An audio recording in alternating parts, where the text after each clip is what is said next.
हरे कृष्णा। श्रीमद् भगवद गीता अध्याय 1 श्लोक संख्या 41 से। संकरो नरकायैव कुलघ्नानां कुलस्य च पतन्ति पितरो येषां लुप्तपिंडोदक क्रियाः। अर्जुन ने भगवान को कहा कि वो युद्ध नहीं करना चाहता है। और युद्ध क्यों नहीं करना चाहता है? क्योंकि कुछ कारण हैं। उनमें से एक कारण ये है। इसके पहले अर्जुन ने कहा है कैसे उसे राज्य नहीं चाहिए, धन नहीं चाहिए। अगर अपने लोग युद्ध भूमि में मृत्यु को प्राप्त होंगे तो उसे क्या फायदा। अब कह रहे हैं अर्जुन कि यदि वर्ण संकर बच्चे पैदा हो जाएंगे, इस संकर यानी वर्ण संकर बच्चे जिसका वर्णन पहले के श्लोकों में भी आया है, तो स्थिति बहुत खराब हो जाएगी। जो हमारे पितर हैं, पितर वो पतंती यानी गिर जाएंगे।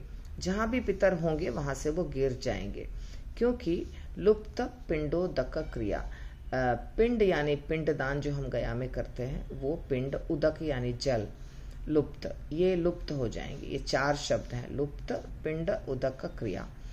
तो पिंड दान करने की या जल दान करने की जो क्रिया है जो हमारे बच्चे करते हैं वो नहीं करेंगे बच्चे, क्योंकि बच्चे हो जाएंगे संकर। तो संकर बच्चे होने के कारण ये सब क्रियाएं बंद हो जाएंगी और हमारे पुरखे जो पितर लोक में है वो वहां से गिर जाएंगे, उनको कष्ट होगा और हमारे परिवार के लिए नारकीय जीवन उत्पन्न हो जाएगा। ये तर्क दे रहे हैं। कुलघ्ना नाम कुलस्य च, कुल जो है हमारा, वहां पे कुलघ्ना नाम कुल का वध करने वालों के, तो ये एक तरह से अवांछित बच्चे हमारे कुल को समाप्त कर देंगे। कुल की जो प्रक्रिया है जो पूर्वजों से चली आ रही है उसको वो समाप्त कर देंगे। अगला श्लोक है दोषय रेतः कुलघ्ना नाम वर्ण संकर कारकैः उत्साद्यन्ते जाति धर्माः कुल धर्माश्च शाश्वता। ये 42 नंबर श्लोक है। शब्दार्थ यहाँ पे हैं। कुलघ्ना नाम यानी परिवार को नष्ट करने वाले, कुल को नष्ट करने वाले जो हैं उनको कुलघ्ना नाम बताया जाता है।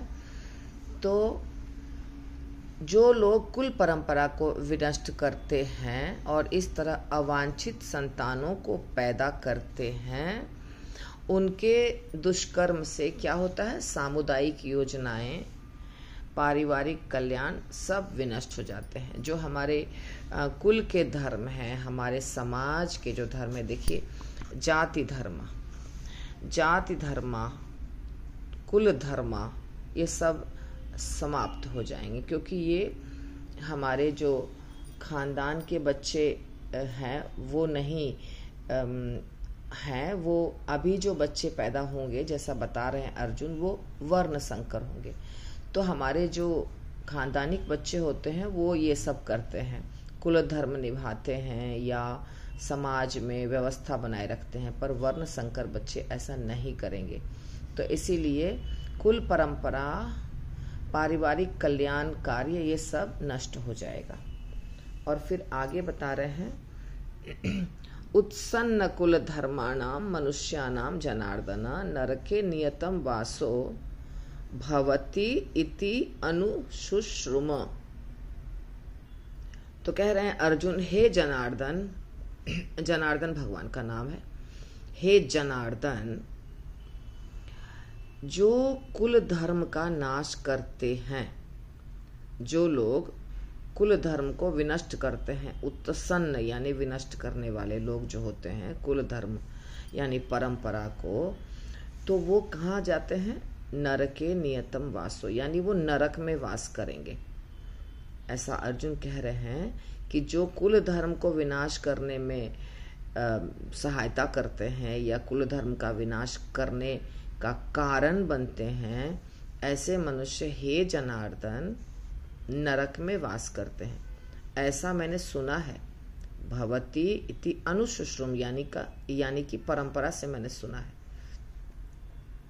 अनुशुश्रुम का मतलब होता है परंपरा से, गुरु परंपरा से मैंने ऐसा सुना है कि यदि कोई व्यक्ति कुल धर्म का विनाश करता है तो सदा के लिए, नियतम यानी सदा के लिए वो नरक में वास करता है। ठीक है। और जनार्दन का मतलब होता है कि भगवान कृष्ण जो हमारा पालन करते हैं, इसलिए उनका नाम है जनार्दन। तो भगवान कृष्ण को कह रहे हैं, हे कृष्ण, यदि कुल धर्म का नाश मैंने किया, अर्थात अर्जुन अपने बारे में डायरेक्टली नहीं बोलकर बोल रहे हैं ऐसा कि जो भी करते हैं तो वो सदा नरक में वास करते हैं, यानी मुझे नहीं करना है। यही कारण अर्जुन इनडायरेक्टली बता रहे हैं भगवान को। फिर अगला श्लोक है, यदि माम अप्रतिकारम, यानी मैं कुछ प्रतिरोध नहीं करूंगा, अप्रतिकारम, यदि माम अप्रतिकारम अशस्त्रम शस्त्रपाणयः धार्तराष्ट्रा रणे हन्युः तत् में क्षेमतरम भवेत्। यहाँ मैं इसलिए दिखा रही हूँ कि यदि यहाँ कॉम्प्लिकेटेड शब्द दिखता है तो आप यहाँ से देख सकते हैं। तो कह रहे हैं अर्जुन कि माम अप्रतिकारम अशस्त्रम, यानी मैं शस्त्र नहीं रखूंगा अपने पास, अशस्त्रम, शस्त्रधारी नहीं होकर के बिना शस्त्र के रहूंगा खड़े, और प्रतिकार भी नहीं करूंगा, अर्थात अपना विरोध करने जो हमें अस्त्र शस्त्र से मारने की कोशिश करेंगे उनका मैं विरोध नहीं करूंगा, मैं बस बिना शस्त्र के खड़ा रहूंगा।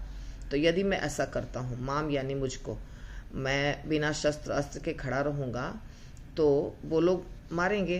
धार्तराष्ट्र यानी धृतराष्ट्र के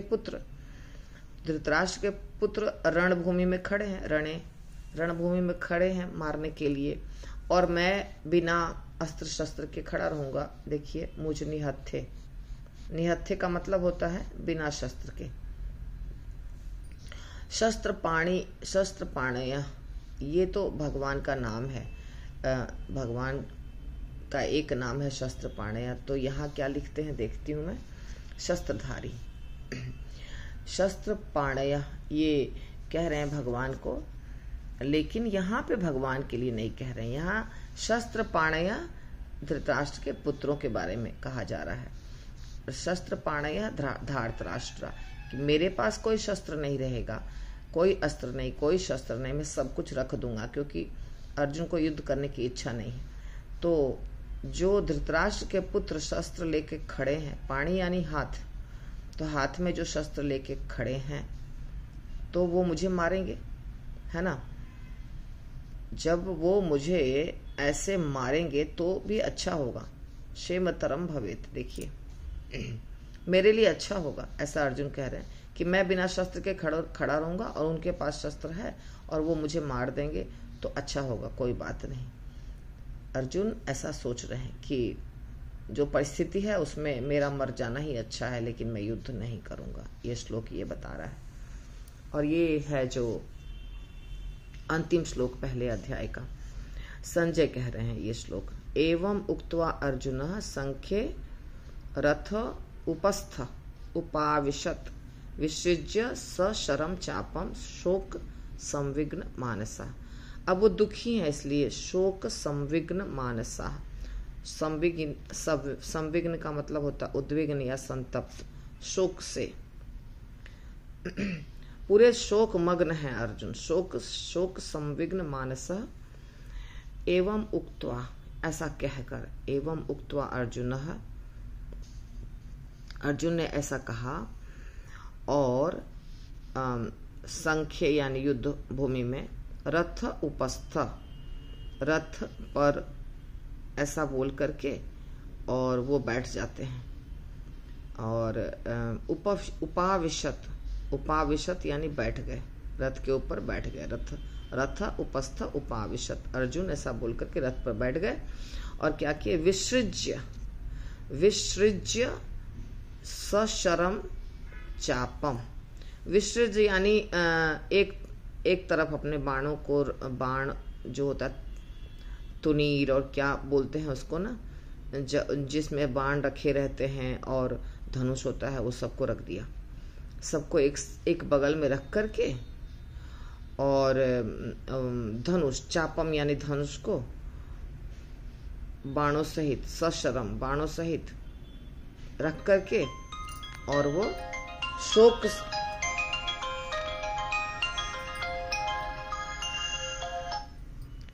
अर्जुन शोक दुखी होकर के वहां बैठ जाते हैं। तो इस प्रकार हमारा पहला अध्याय समाप्त होता है। ये संजय बोल रहे हैं और ये अंतिम श्लोक है संजय का बोला हुआ और पहले अध्याय का। हरे कृष्णा।